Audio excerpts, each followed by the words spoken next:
Tasha's hand shot up to cover Miss Bernice's mouth just as the bedroom door creaked, beginning to open. "Don't say a word," she whispered, breath caught in her throat, her wide brown eyes brimming with urgency. Outside, a man's voice rolled in through the barely open door, smooth, cold, casual.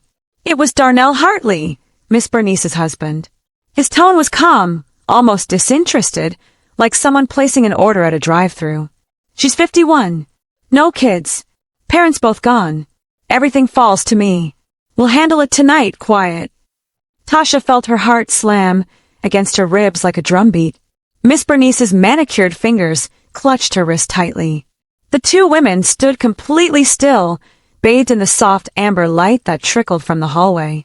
One wore a long satin robe with her reading glasses dangling from a beaded chain. The other, in a modest gray housekeeping uniform, held a bundle of towels that suddenly felt like bags of cement. The doorknob turned. Darnell stepped forward. Tasha didn't even blink. But just as the door began to open, he paused, then laughed into his phone, a quiet, cruel chuckle, and pulled the door closed again. "Don't stress. It'll look like she just broke down. She's overworked, runs the whole damn company. Nobody'll ask questions." Then the line clicked off. Silence stretched like a taut wire. Miss Bernice looked at Tasha, her face draining of color as realization washed over her like ice water. Tasha swallowed hard. "Miss B," she whispered, her voice trembling but firm. "Please, just listen to me first." That was the moment the worst night of their lives began. Just hours earlier, the morning had risen soft and pink over Eastboro, a quiet city tucked along the Georgia coastline. The breeze rustled through the magnolia trees, and the gates of a two-story white estate on Hillstone Avenue slid open with mechanical ease. Inside the kitchen, the scent of peach cobbler and black tea wafted into the hallways. Tasha had already been up since 4:30 a.m., as she always was. She moved like music. Mop, rinse, sweep, fold. Check the orchids in the foyer. Wipe the mirrors above the staircase. She made sure the house gleamed like a polished gem. She dusted off the crystal vase beside the grand piano, then made a mental note to replace the batteries in the TV remote. A scuff mark on the ivory-colored wall by the dining room caught her eye. She covered it quickly with a framed picture of Miss Bernice shaking hands with the mayor at a charity gala. Tasha knew better than most. In a house like this, peace is a decoration you must protect. She understood this because she had known chaos. Her parents had passed when she was just a teenager, her mother first, then her father months later. The grief came in waves, leaving her alone in a world that had little mercy for black girls without family. She bounced between friends' couches and low-wage jobs, often going to sleep hungry. But Tasha had grit. She learned how to observe without being seen, how to clean a room while reading its energy. When she got hired to work in Miss Bernice's house 3 months earlier, she told herself, "Treat this house like a song. Make it hum." Miss Bernice had noticed. She was the founder and owner of Silken Roots, one of the top luxury textile brands in the southern states. Her designs were showcased in upscale boutiques from Atlanta to Charlotte. Known for her elegance and ironclad will, she wore tailored robes and kept her reading glasses low on her nose as she reviewed contracts deep into the night. But she had a kind streak too. She always said, "Thank you," and occasionally invited Tasha into the sunroom after a long day to share tea and soft conversations. They didn't speak of hard things, just books, recipes, and how good the air smelled after rain. One evening, as Tasha arranged fresh tulips in a vase, Miss Bernice had said gently, "You got away with your hands. Gentle hands keep a home from falling apart." Tasha had smiled and replied, "And careful eyes, too, ma'am." But not everything in the house was calm. There was one shadow that followed the light, Darnell Hartley. He was handsome in the way that made strangers trust him too fast. Tall, trim, and about 58. He didn't work a job. He didn't need to. He traveled on Miss Bernice's private jet, wore her company's finest suits, and often appeared beside her at public events. But behind closed doors, he was something else. He would leave his shoes in the middle of the living room and expect someone else to pick them up. He once said to Tasha, chuckling, "What's the point of being rich if we still gotta act poor?" He'd wink and toss his empty glass toward her. Tasha never judged. That wasn't her role. But she noticed. She noticed that Darnell never asked Bernice how her day had gone. He rolled his eyes during her late-night Zoom calls. He would glance, dismissively, at the small crib that sat in a glass case near the hallway, an antique rocker that had never held a baby. That afternoon, a storm had begun gathering over Eastborough. Clouds like charcoal smeared the sky. Thunder grumbled in the distance like a warning bell. Tasha had just finished vacuuming when she made her way upstairs to change the sheets in the master bedroom. That's when she heard it. Darnell's voice. Sharp, angry. "I told you, I'm done waiting," he hissed to someone on the phone. "She's not going to have a child. Her whole fortune becomes mine when she's gone. Her folks are dead. Nobody else to claim it." He paused, then added, "We'll say it was exhaustion. Stress. The doctor's been telling her to slow down for years. We'll take care of it tonight." Tasha froze. The towel slipped an inch in her arms, but she didn't gasp. She didn't even breathe. Everything she had learned about being quiet, invisible, and alert kicked in like muscle memory. Still as stone, sharp as glass. She didn't speak. She didn't move. Behind her, she heard the soft shuffle of slippers and the smell of lavender lotion. Miss Bernice approached, holding a folder in her reading glasses. She was walking straight toward the bedroom, humming faintly, as if her whole world hadn't just tilted. Tasha moved like lightning. She dropped the towels on a side table and gently placed her hand over Miss Bernice's lips. "Don't go in. Please, just listen."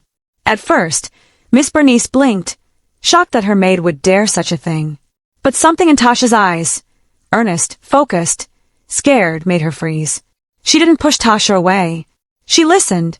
From behind the door, Darnell kept speaking, his voice low now. "Yeah, I've got the pills. 1 dose, and it'll look natural. Make sure nothing leaves a trail. I want out. I want a life that's mine. A younger woman. A family. She's given me nothing." Miss Bernice's expression cracked. Her eyes widened, then fell. All the strength she wore like armor dropped from her shoulders. The jet, the gala appearances, the loyalty, the forgiveness, all shattered. Tasha felt her tremble. She reached for her hand and mouthed silently, "Call the police." Bernice gave the smallest nod. They backed away from the door together. The two women moved silently down the corridor, each step deliberate, each breath measured. They slipped into the small study at the end of the hallway, and Tasha gently closed the door behind them, careful not to make even the softest click. Miss Bernice's fingers were shaking as she reached for her phone. Her skin, usually calm and composed, looked almost translucent in the glow of the desk lamp. She dialed. "Emergency," she whispered when the operator answered. "Please, my husband is planning to harm me." The voice on the other end immediately grew alert. Questions came quickly. Bernice answered each with short, clipped words, her eyes fixed on Tasha as if drawing strength from her presence. "Yes, my name is Bernice Hartley. He's in the master bedroom now." "No, he doesn't know I've heard." "Yes, I'm safe. We're in the study. Please hurry." The operator promised. Help was already on the way. "Thank you," Bernice whispered, and lowered the phone slowly. The mansion, usually filled with soft jazz or the hum of air conditioning, now held an eerie silence. Even the chandelier above the living room gave a soft tick, like glass teeth chattering in the cold air. Then footsteps. Darnell. His shoes made sharp clicks against the marble tiles as he exited the bedroom and strolled down the hallway. The phone call was over. He hummed a little song under his breath, unaware of what was coming. Tasha turned toward the window. Faint but growing louder, sirens. Racing through the city streets, cutting through rain and wind, headed straight for Hillstone Avenue. The study doorknob began to turn. Darnell stepped into the room, his presence like smoke curling into the space. His eyes scanned the room, taking in the scene. His wife pale but upright, her hand tight around her phone, and the maid, standing between them, unmoving, unflinching. Well, he said with that same silky tone. "Looks like I missed a memo. Y'all having some kind of private party." Tasha didn't move. Bernice sat still, clutching the armrest of her chair, every muscle locked in tension. The sirens outside wailed louder. The front gate groaned open. Boots hit the pavement. Darnell's confident smirk wavered for the first time. Tasha inhaled once, slow and deep, the breath of someone who had once learned to sleep in bus stations and wash in public restrooms. a breath of someone who had already faced storms and survived. "Miss B," she said softly, "please stay behind me." Then boom, the front doors of the mansion flew open. A gust of wind and rain rushed in as uniformed officers flooded the hallways. Lightning cracked across the gray Georgia sky, and thunder rolled over the roof like a wave. The study door slammed wide open as 3 officers stormed in, weapons drawn but pointed low. Darnell stepped back, confusion scrawled across his face. "What the hell is this?" he barked. "Margaret, tell them to leave. I didn't do anything. This is crazy." But Miss Bernice stood up slowly. Her reading glasses still clung to the chain around her neck. Tears welled in her eyes but didn't fall. Her voice was calm. "Cold. You planned to kill me, Darnell." He froze. "I heard you," she continued. "Every word. Every lie. Every plan." Darnell's composure cracked.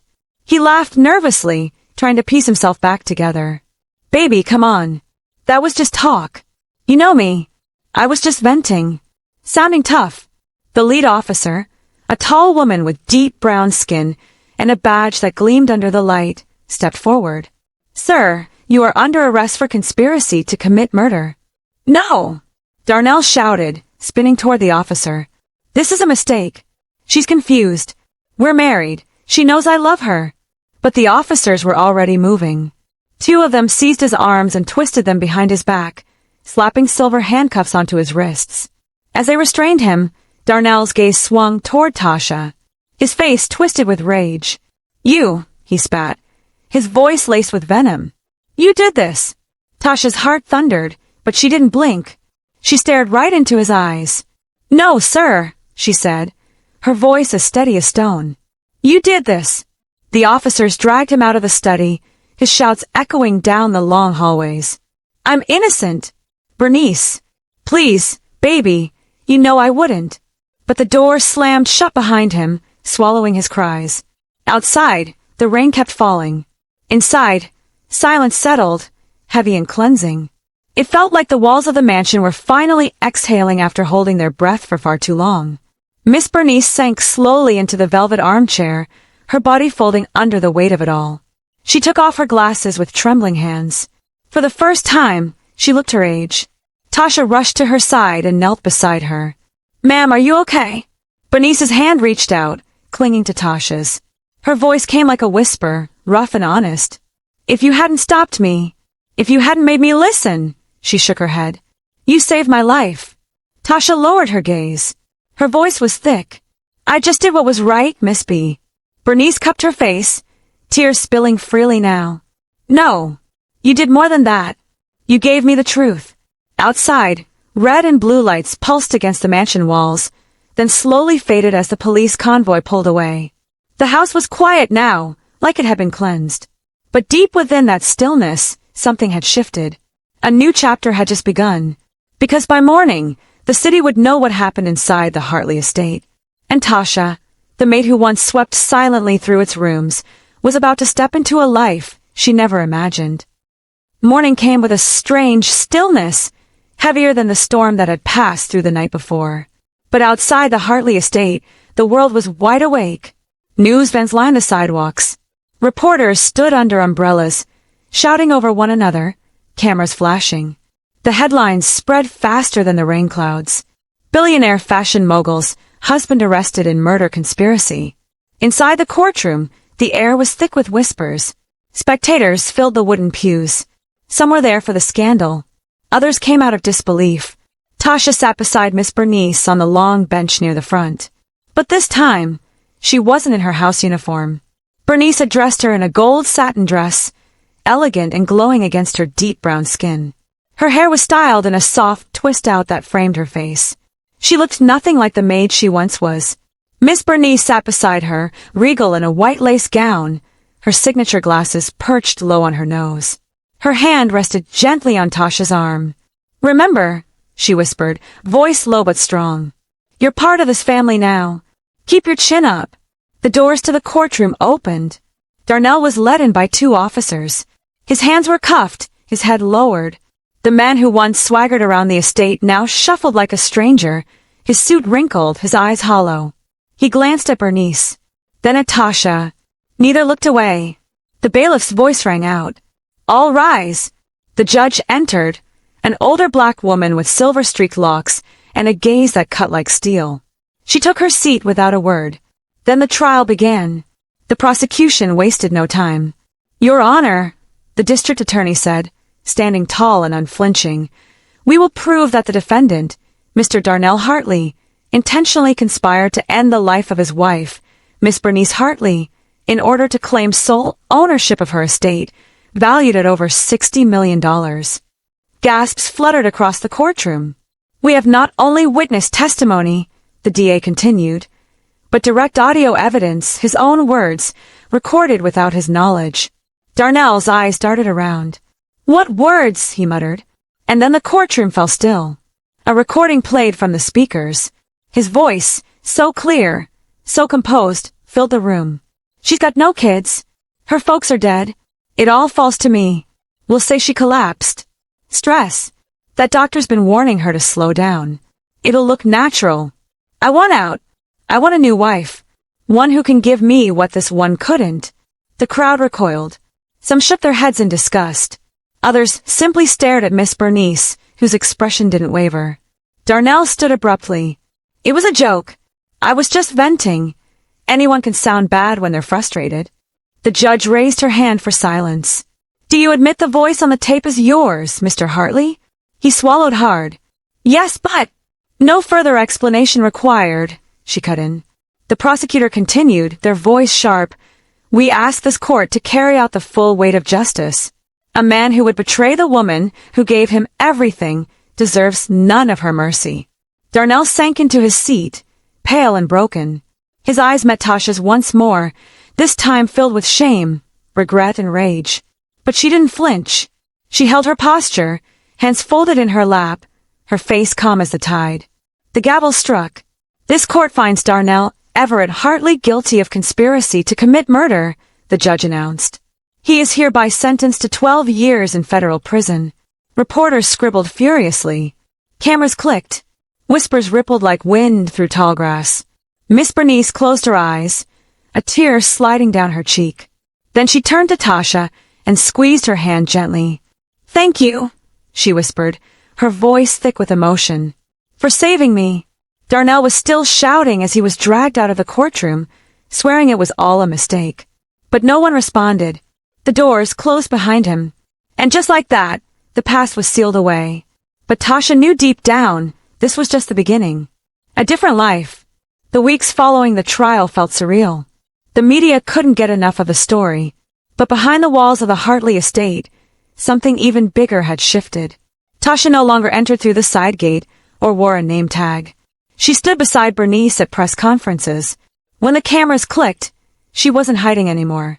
Then, in a moment that stunned everyone, Miss Bernice stepped to the podium and made a declaration that shook the city. Tasha Monroe, she said, her voice echoing across the press hall, is no longer my housekeeper. She is now my daughter. The reporters gasped. Cameras flashed. Tasha felt her knees tremble. But she bowed her head, heart pounding with a kind of joy she had never known. The woman who once folded napkins in the dark was now being claimed as family by one of the most respected women in the business world. But Bernice didn't stop there. She enrolled Tasha in college entrance prep, and when Tasha passed her exams with high marks, Bernice had her accepted into one of Atlanta's top business universities to study accounting. The first day of class, Tasha wore a crisp white blouse and navy skirt, her textbooks pressed tightly to her chest. Students whispered as she passed. Some had seen her in the news. Others just stared. She's the one Miss Hartley adopted, they murmured. But Tasha kept walking, head high, Bernice's words echoing in her mind. Hold your head up. You belong here. University life wasn't easy. The coursework was intense. Some classmates side-eyed her, whispering that she only got in because of Bernice's money. They didn't know she had spent years cleaning toilets before touching textbooks. But Tasha didn't let bitterness plant roots in her. She stayed late in the library. She worked harder than everyone else. And 4 years later, she graduated at the top of her class. When she walked across that graduation stage, the auditorium thundered with applause. Miss Bernice was in the front row, dabbing her eyes with a handkerchief made from her own custom silk. When Tasha joined Silken Roots as an accounts officer, the move felt natural, like a bridge between the girl she was and the woman she had become. She no longer took orders. Now, she gave presentations. Board members leaned in when she spoke. She earned respect not just because of Bernice, but because she knew her craft. She had turned survival into strength. And it was during this time that she met Marcus Benton, a financial consultant from another firm. Tall, soft-spoken, with a thoughtful smile and warm eyes. At first, they talked only about work. Then came shared lunches. Then long phone calls that stretched past midnight. Then one spring afternoon, beneath an oak tree in Piedmont Park, Marcus got down on one knee. Tasha said yes through tears. Their wedding was a dream. Miss Bernice spared no expense.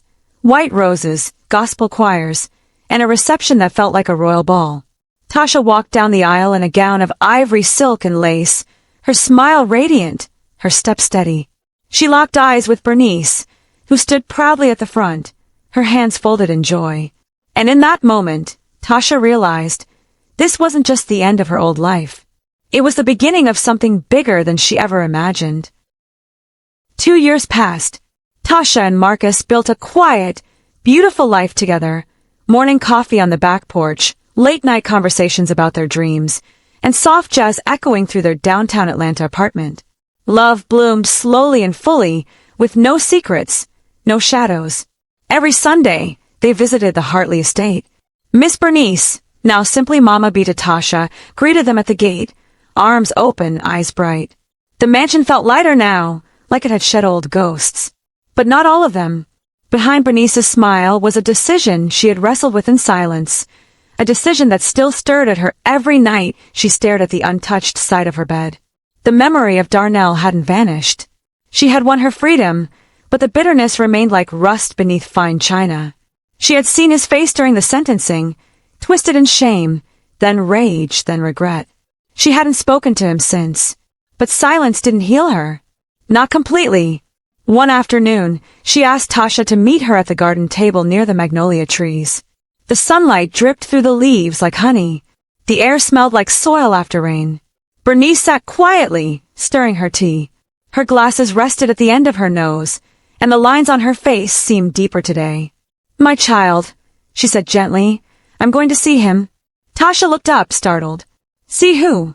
"Darnell." Silence fell between them. "Why?" Tasha asked carefully.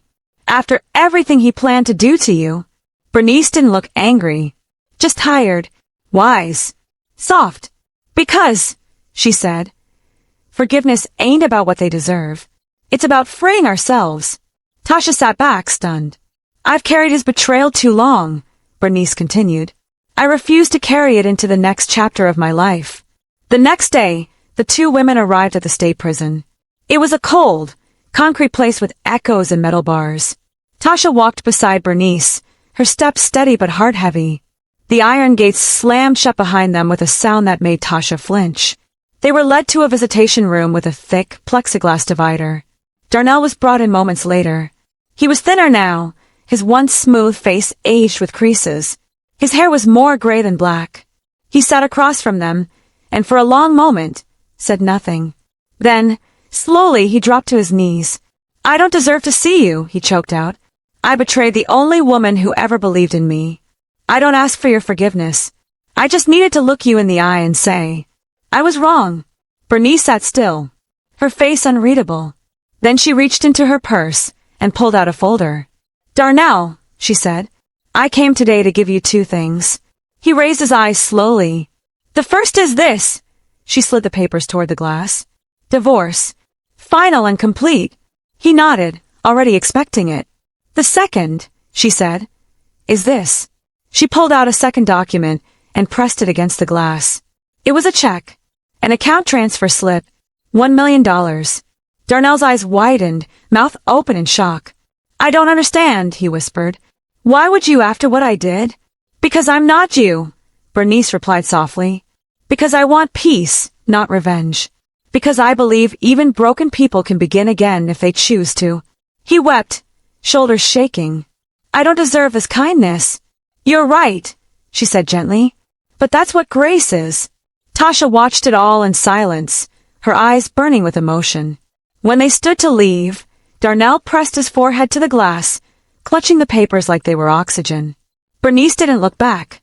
Tasha slid her arm through hers and walked her out into the sunlight. The past had been faced, and finally it was done. A promise fulfilled. 2 years later, Tasha held her newborn daughter in her arms. Her name was Amara Grace. Amara, meaning steadfast, and Grace, because of everything it had taken to get here. She had her father's smile and her mother's strong eyes. Marcus stood proudly beside them in the hospital room, unable to stop grinning. But it was Mama B who held the baby first. She cradled Amara like she was made of silk, kissed her forehead and whispered, "This is the dream I thought I'd never see." Tears filled Tasha's eyes. In that moment, everything, the betrayal, the pain, the struggle, the silence, felt far away. She had scrubbed floors and swallowed her voice. She had faced evil and stood her ground. She had saved a life, then rebuilt her own. She was no longer the maid who moved quietly through the background.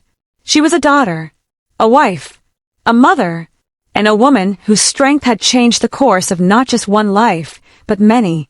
And as Bernice rocked little Amara to sleep, peace finally settled over the house that had once held so much darkness. Now it held only light. The news cycle had moved on. New scandals replaced old ones. The headlines that once screamed about betrayal and conspiracy were now buried beneath celebrity gossip and political shakeups. But inside the grand estate on Hillstone Avenue, something deeper had taken root. Peace. It didn't announce itself loudly. It didn't come all at once. It arrived slowly, like spring thawing the last frost. It was in the way Bernice hummed again while watering her garden.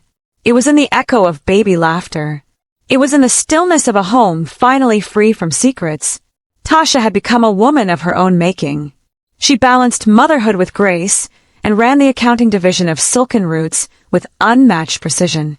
Clients trusted her, employees admired her, and more importantly, she believed in herself in a way that no longer needed validation from anyone else. She often thought about the winding road that had led her here, from folding sheets in strangers' homes to folding financial reports for $1 billion company, from being invisible to standing at the center of a life filled with purpose. And then came the day Mama B sat her down with a quiet smile and a folder in her hands. "I want you to take the company," Bernice said. Tasha blinked, stunned. "What?" Bernice placed the folder on the table, official documents, legal transfers, signed and stamped. "I've poured decades into Silken Roots," she said. "But this next chapter? It belongs to you." Tasha stared at the papers, breath caught in her chest. "But I'm not you." "No," Bernice said, her voice soft but unshakable. "You're better. You were born in the fire. You came through it untouched. You see what others miss. You have the same hands that saved my life. Now, they'll carry the legacy forward." Tasha felt tears rise, but she blinked them back. She signed, and just like that, the torch passed from one black woman to another. A company reborn. Under Tasha's leadership, Silken Roots evolved. The fabrics remained rich. The design stayed bold, but the heart of the company shifted. She started a program for women, formerly incarcerated, homeless, or displaced, training them in finance, design, and production. She called it the Second Thread Initiative. "Everyone deserves a second stitch," she'd say. Her team grew. Her name echoed in circles once close to her. She was interviewed, awarded, featured in magazines. And yet, every morning, she still called Mama B first. They talked about little Amara, about Marcus's terrible cooking, about politics and books and good tea. They didn't speak much about Darnell, though they'd received word that he had moved to Detroit and started a small business, a used bookshop tucked between two diners. It was quiet, humble. He had never reached out again. But they heard he kept a photo of Bernice in his office, not as a plea for pity, but as a reminder of grace. A full circle. On Amara's second birthday, the entire house was filled with laughter. Children played in the backyard. Bernice wore a floral print dress and danced to old Motown with Amara in her arms. Tasha watched from the porch, her heart full beyond measure. Marcus walked up behind her, wrapped his arms around her waist, and kissed her shoulder. "We did all right, huh?" She smiled. We did more than all right.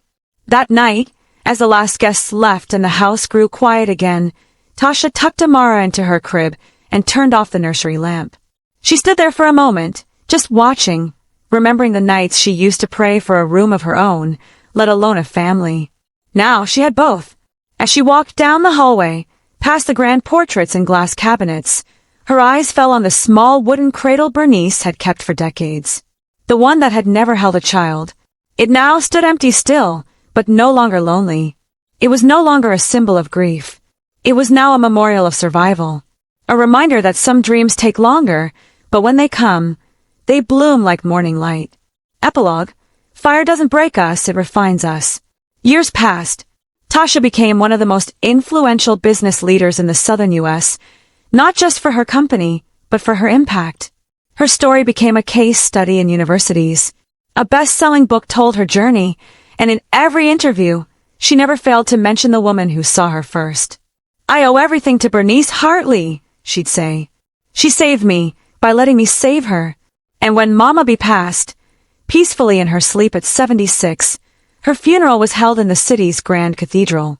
People came from everywhere, designers, journalists, employees, neighbors, women she had mentored, and yes, even a quiet man from Detroit